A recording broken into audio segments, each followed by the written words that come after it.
টানা বৃষ্টিতে আবারও ডুবল চট্টগ্রাম শহর সহ বিভিন্ন উপজেলা। এতে ভোগান্তি বেড়েছে মানুষের।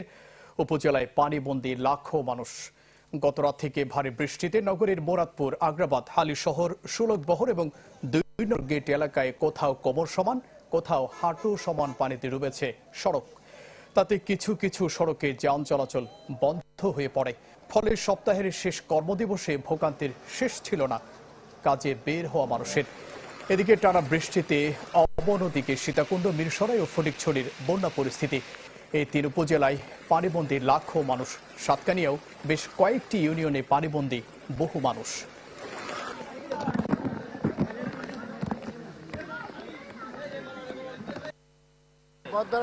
অনেক কষ্ট হচ্ছে আমাদের, চাকরিতে যাইতেছি, তারপর লুঙ্গি নিয়ে আসছি, লুঙ্গি পরে আসতেছি, এখন ফ্যান ব্যাগে নিয়েছি।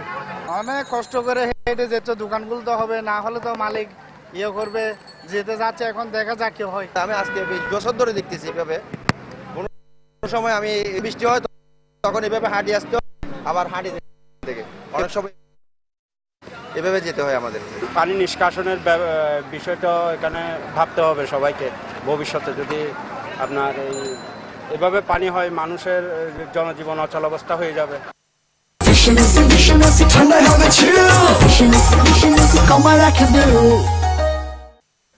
দর্শক, বন্যার আরো খবর জানাতে চট্টগ্রামের মিরসরাই থেকে যুক্ত হচ্ছেন সহকর্মী রনি দত্ত।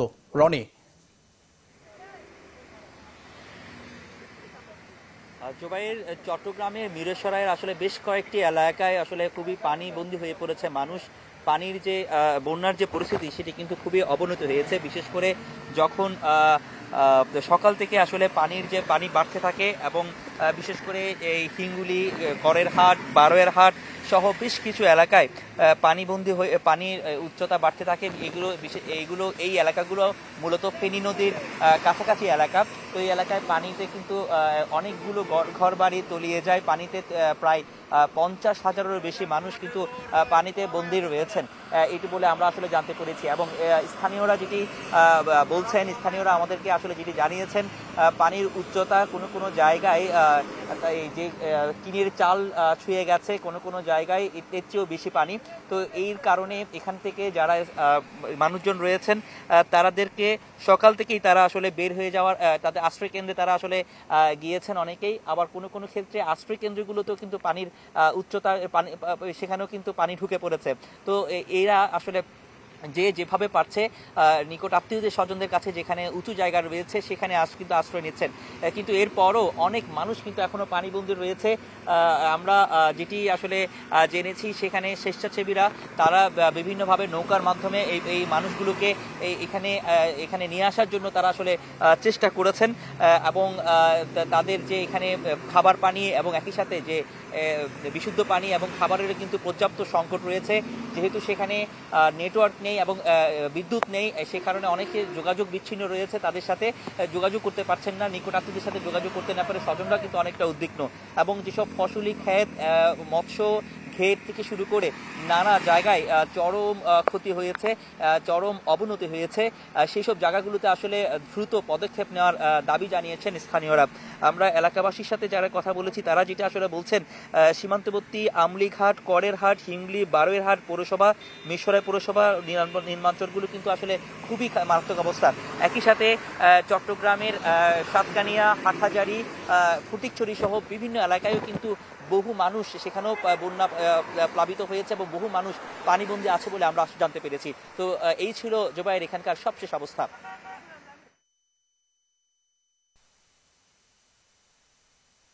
ধন্যবাদ আপনাকে। দর্শক, কাল থেকে যুক্ত হচ্ছেন সহকর্মী হিরণ খান। আপনার ওখানকার বন্যা পরিস্থিতি, উদ্ধার কার্যক্রমের খবর জানাবেন।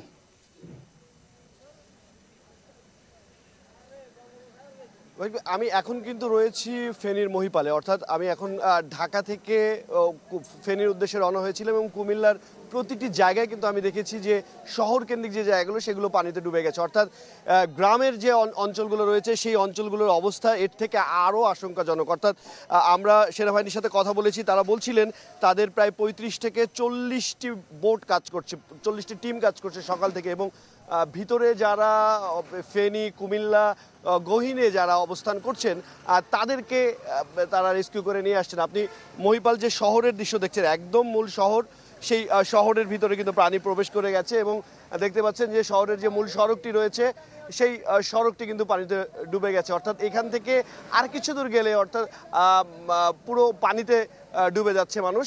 এবং এই শহরের আশপাশের যে এলাকাগুলোর যে দোকানপাটগুলো রয়েছে সেই দোকানপাটগুলো বন্ধ রয়েছে এবং ঢাকা চিটাং যে হাইওয়ে রোডটি রয়েছে সেই রোডের প্রতিটি জায়গায় কিন্তু ইন্টারনেট সেবা কিন্তু বন্ধ হয়ে গেছে প্রায়। শুধুমাত্র এই মহিপালে এসে আমি ইন্টারনেটের কানেকশন পেয়েছি, এছাড়া প্রতিটি জায়গায় কিন্তু ইন্টারনেট কানেকশন বন্ধ রয়েছে এবং এইখানে যারা সাধারণ মানুষ আছেন তারা কিন্তু ভোগান্তিতে রয়েছেন এবং বিপাকে রয়েছেন। এবং আমরা একটু পরে হয়তো বা সেনাবাহিনীর একটি টহল টিমের সাথে ভিতরে প্রবেশ করব এবং যারা অনেক জায়গা থেকে ভিতর থেকে কল আসছে, অনেকেই তথ্য দিচ্ছেন যে তারা আটকে পড়েছেন পানিতে, তাদেরকে উদ্ধারের জন্য সেনাবাহিনী কাজ করে যাচ্ছে এবং নৌবাহিনীর সাথে আমরা দেখেছি যে রাস্তায় কিন্তু নৌবাহিনী আসলে কাজ করছে, কোস্টগার্ডও কাজ করছে। সেই সর্বশেষ তথ্য কিন্তু আমরা আর কিছুক্ষণ পর আপনাদেরকে জানাতে পারবো। এই কুমিল্লা এবং ফেনীর ভিতরের যে গ্রাম অঞ্চলগুলো রয়েছে সেই গ্রাম অঞ্চলে কি অবস্থা।